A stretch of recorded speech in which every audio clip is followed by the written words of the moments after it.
Matthew Henry's Commentary on the Whole Bible. 1 Kings 7. As, in the story of David, one chapter of wars and victories follows another, so, in the story of Solomon, one chapter concerning his buildings follows another. In this chapter we have 1. His fitting up several buildings for himself and his own use, verses 1 to 12. 2. His furnishing the temple which he had built for God, 1. With 2 pillars, verses 13 to 22. 2. With a molten sea, verses 23 to 26. 3. With 10 basins of brass, verses 27 to 37 and 10 layers upon them, verses 38 and 39. 4. With all the other utensils of the temple, verses 40 to 50. 5. With the things that his father had dedicated, verse 51. The particular description of these things was not needless when it was written, nor is it now useless. The building of the temple, 1004 BC. 1. But Solomon was building his own house 13 years, and he finished all his house. 2. He built also the house of the forest of Lebanon, the length thereof was 100 cubits, and the breadth thereof 50 cubits, and the height thereof 30 cubits, upon 4 rows of cedar pillars, with cedar beams upon the pillars. 3. And it was covered with cedar above upon the beams, that lay on 45 pillars, 15 in a row. 4. And there were windows in 3 rows, and light was against light in 3 ranks. 5. And all the doors and posts were square with the windows, and light was against light in 3 ranks. 6. And he made a porch of pillars, the length thereof was 50 cubits, and the breadth thereof 30 cubits, and the porch was before them, and the other pillars and the thick beam were before them. 7. Then he made a porch for the throne where he might judge, even the porch of judgment, and it was covered with cedar from one side of the floor to the other. 8. In his house where he dwelt had another court within the porch, which was of the like work. Solomon made also a house for Pharaoh's daughter, whom he had taken to wife, like unto this porch. 9. All these were of costly stones, according to the measures of hewed stones, sawed with saws, within and without, even from the foundation unto the coping, and so on the outside toward the great court. 10. And the foundation was of costly stones, even great stones, stones of 10 cubits, and stones of 8 cubits. 11. And above were costly stones, after the measures of hewed stones and cedars. 12. And the great court round about was with 3 rows of hewed stones, and a row of cedar beams, both for the inner court of the house of the Lord, and for the porch of the house. Never had any man so much of the spirit of building as Solomon had, nor to better purpose. He began with the temple, built for God first, and then all his other buildings were comfortable. The surest foundations of lasting prosperity are those which are laid in an early piety, Matthew 6 verse 33. 1. He built a house for himself, verse 1, where he dwelt, verse 8. His father had built a good house, but it was no reflection upon his father for him to build a better, in proportion to the estate wherewith God had blessed him. Much of the comfort of this life is connected with an agreeable house. He was 13 years building this house, whereas he built the temple in little more than 7 years, not that he was more exact, but less eager and intent in building his own house than in building God's. He was in no haste for his own palace, but impatient till the temple was finished and fit for use. Thus we ought to prefer God's honor before our own ease and satisfaction. 2. He built the house of the forest at Lebanon, verse 2, supposed to be a country seat near Jerusalem, so called from the pleasantness of its situation and the trees that encompassed it. I rather incline to think that it was a house built in the forest of Lebanon itself, whither, though far distant from Jerusalem, Solomon, having so many chariots and horses, and those dispersed into chariot cities, which probably were his stages, might frequently retire with ease. It does not appear that his throne, mentioned verse 7, was at the house of the forest of Lebanon, and it was not at all improper to put his shields there as in a magazine. Express notice is taken of his buildings, not only in Jerusalem but in Lebanon, chapter 9 verse 19, and we read of the Tower of Lebanon, which looks towards Damascus, Canticles 7:4, which probably was part of this house. A particular account is given of this house, that being built in Lebanon, a place famed for cedars, the pillars and beams and roof were all cedar, verses 2 and 3, and, being designed for pleasant prospects, there were 3 tiers of windows on each side, light against light, verses 4 and 5, or, as it may be read, prospect against prospect. Those whose lost I cast in the country may be well reconciled to a country life by this, that some of the greatest princes have thought those the most pleasant of their days which they have spent in their country retirements. 3. He built piazzas before one of his houses, either that at Jerusalem, or that in Lebanon, which were very famous, a porch of pillars, verse 6, perhaps for an exchange or a guardhouse, or for those to walk in that attended him about business till they could have audience, or for state and magnificence. He himself speaks of wisdom's building her house, and hewing out her 7 pillars, Proverbs 9 verse 1, for the shelter of those that, 3 verses before, chapter 8 verse 34, are said to watch daily at her gates and to wait at the posts of her doors. 4. At his house where he dwelt in Jerusalem he built a great hall, or porch of judgment, where was set the throne, or king's bench, for the trial of causes, in which he himself was appealed to. Placida coram ipso rege tenenda, causes were to be adjusted in the king's presence, and this was richly wainscoted with cedar, from the floor to the roof, verse 7. He had there also another court within the porch, nearer his house, of similar work, for his attendants to walk in, verse 8. 5. He built a house for his wife, where she kept her court, verse 8. It is said to be like the porch, because built of cedar like it, though not in the same form. This, no doubt, was nearer adjoining to his own palace, yet perhaps if it had been as near as it ought to have been, Solomon would not have multiplied wives as he did. The wonderful magnificence of all these buildings is taken notice of, verse 9, etc. All the materials were the best of their kind. The foundation stones were costly for their size, for 5 yards square, or at least so many yards long, verse 10, and the stones of the building were costly for the workmanship, hewn and sawn, and in all respects finely wrought, verses 9 and 11. The court of his own house was like that of the temple, verse 12, compare chapter 6 verse 36, so well did he like the model of God's courts that he made his own by it. 13. And King Solomon sent and fetched Hiram out of Tyre. 14. He was a widow's son of the tribe of Naphtali, and his father was a man of Tyre, a worker in brass, and he was filled with wisdom, and understanding, and cunning to work all works in brass. And he came to King Solomon, and wrought all his work. 15. For he cast 2 pillars of brass, of 18 cubits high apiece, and a line of 12 cubits did compass either of them about. 16. And he made 2 chapiters of molten brass, to set upon the tops of the pillars.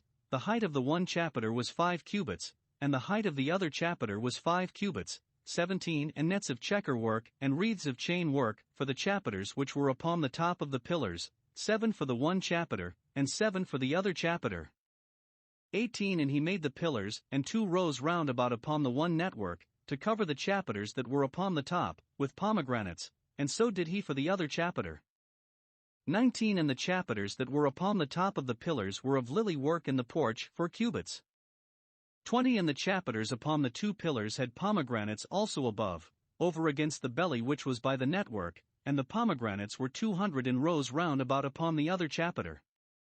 21. And he set up the pillars in the porch of the temple, and he set up the right pillar, and called the name thereof Jachin, and he set up the left pillar, and called the name thereof Boaz. 22. And upon the top of the pillars was lily work, so was the work of the pillars finished. 23. And he made a molten sea, 10 cubits from the one brim to the other, it was round all about, and his height was 5 cubits, and a line of 30 cubits did compass it round about. 24. And under the brim of it round about there were knops compassing it, 10 in a cubit, compassing the sea round about. The knops were cast in 2 rows, when it was cast. 25. It stood upon 12 oxen, 3 looking toward the north, and 3 looking toward the west, and 3 looking toward the south, and 3 looking toward the east, and the sea was set above upon them, and all their hinder parts were inward. 26. And it was a handbreadth thick, and the brim thereof was wrought like the brim of a cup, with flowers of lilies, it contained 2,000 baths. 27. And he made 10 bases of brass, 4 cubits was the length of one base, and 4 cubits the breadth thereof, and 3 cubits the height of it. 28. And the work of the bases was on this manner, they had borders, and the borders were between the ledges. 29. And on the borders that were between the ledges were lions, oxen, and cherubims, and upon the ledges there was a base above, and beneath the lions and oxen were certain additions made of thin work. 30 in every base had 4 brazen wheels, and plates of brass, and the 4 corners thereof had undersetters. Under the laver were undersetters molten, at the side of every addition. 31 and the mouth of it within the chapiter and above was a cubit, but the mouth thereof was round after the work of the base, a cubit and a half, and also upon the mouth of it were gravings with their borders, foursquare, not round. 32 and under the borders were 4 wheels, and the axletrees of the wheels were joined to the base, and the height of a wheel was a cubit and half a cubit. 33 and the work of the wheels was like the work of a chariot wheel, their axletrees, and their naves, and their felloes, and their spokes were all molten.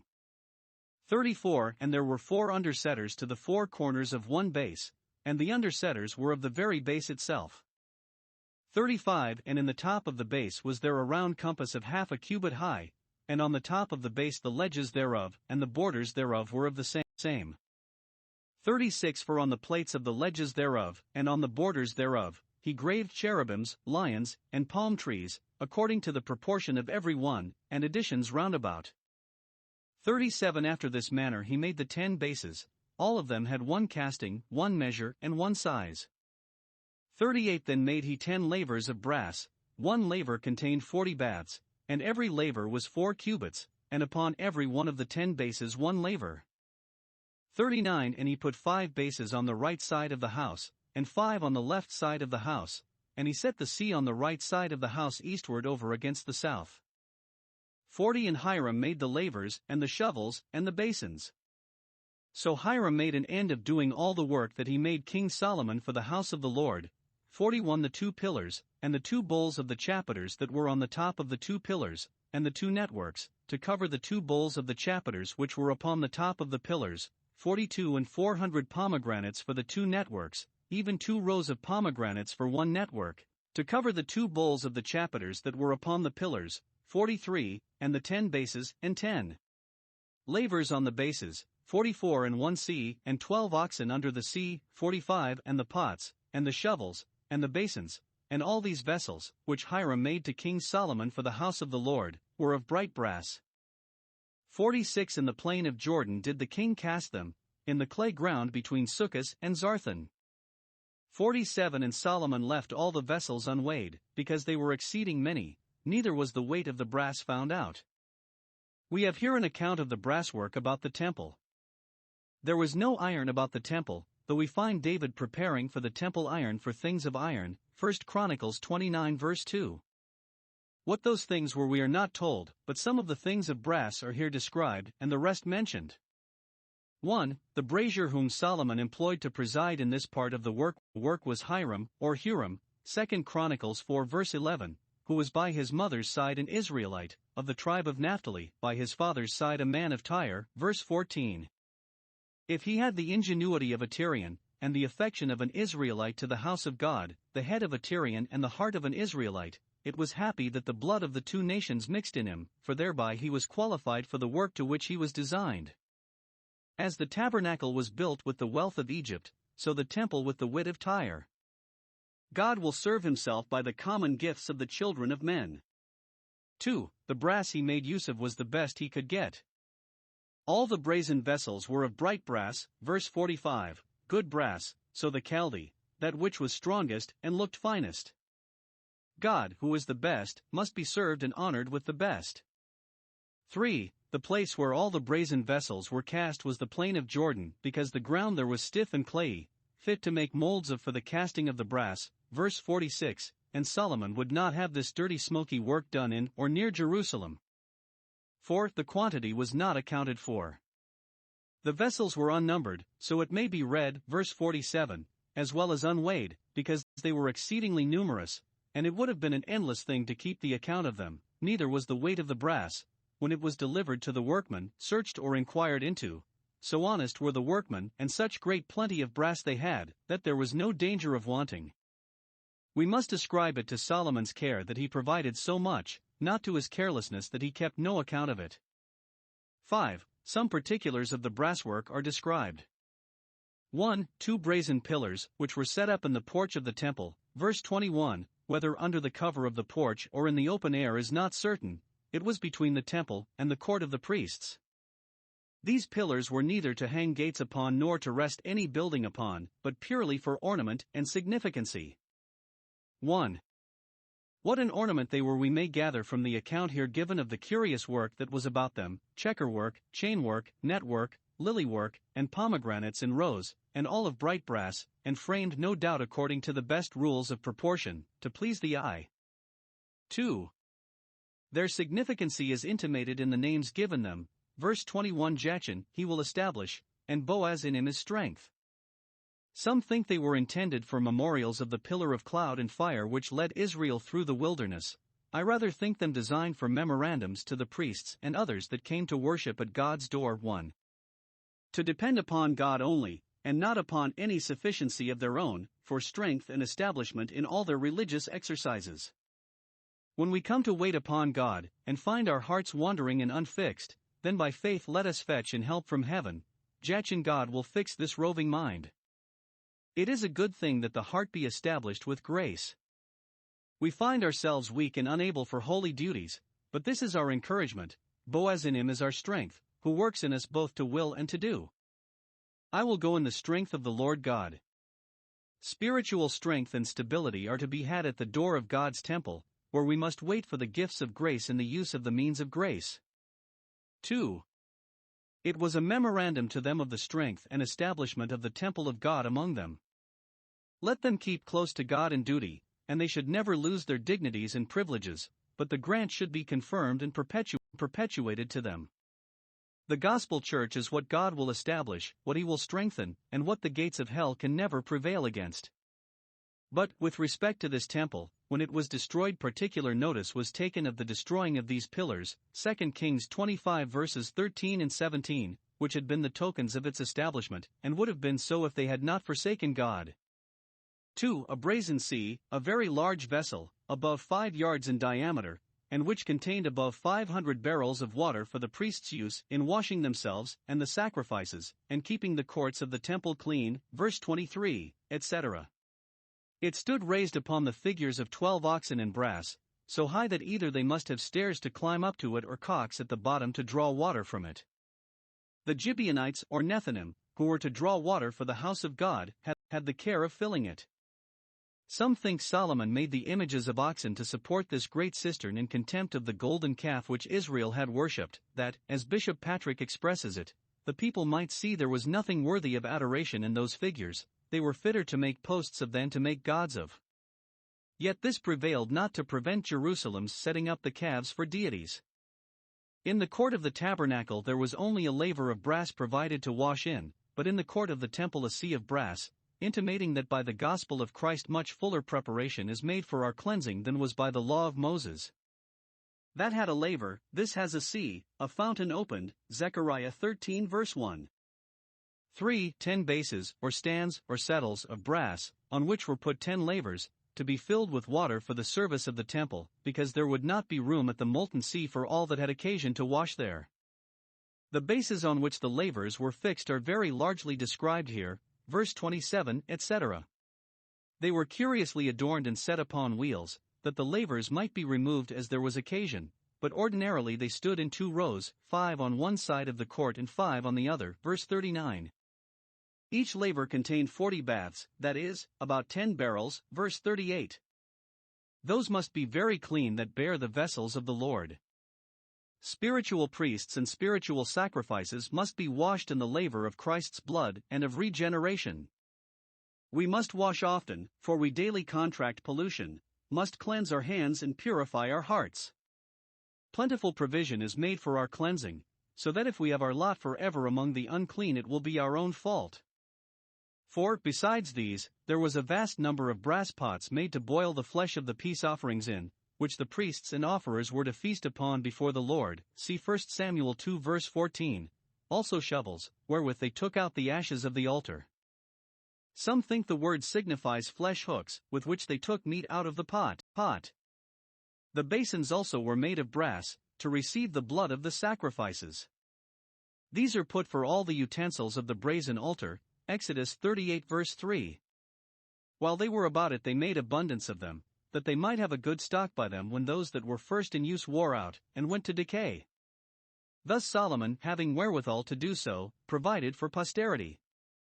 48 And Solomon made all the vessels that pertained unto the house of the Lord, the altar of gold, and the table of gold, whereupon the showbread was, 49, and the candlesticks of pure gold, 5 on the right side, and 5 on the left, before the oracle, with the flowers, and the lamps, and the tongs of gold, 50 And the bowls, and the snuffers, and the basins, and the spoons, and the censers of pure gold, and the hinges of gold, both for the doors of the inner house, the most holy place, and for the doors of the house, to wit, of the temple.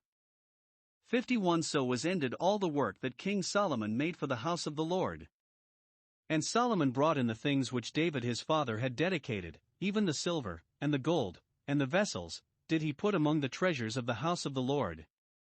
Here is 1. The making of the gold work of the temple, which it seems was done last, for with it the work of the house of God ended. All within doors was gold, and all made new, except the ark, with its mercy seat and cherubim, the old being either melted down or laid by the golden altar, table, and candlestick, with all their appurtenances.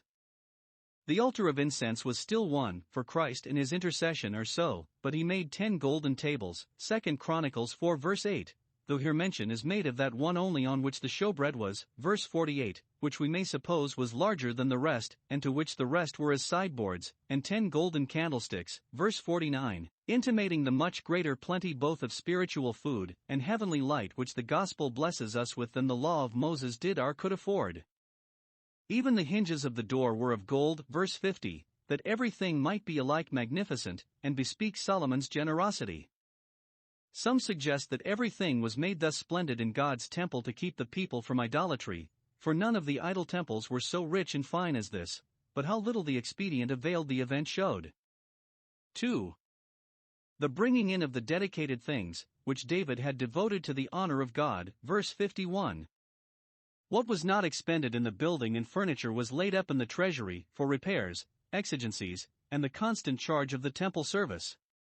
What the parents have dedicated to God the children ought by no means to alienate or recall, but should cheerfully devote what was intended for pious and charitable uses, that they may, with their estates, inherit the blessing.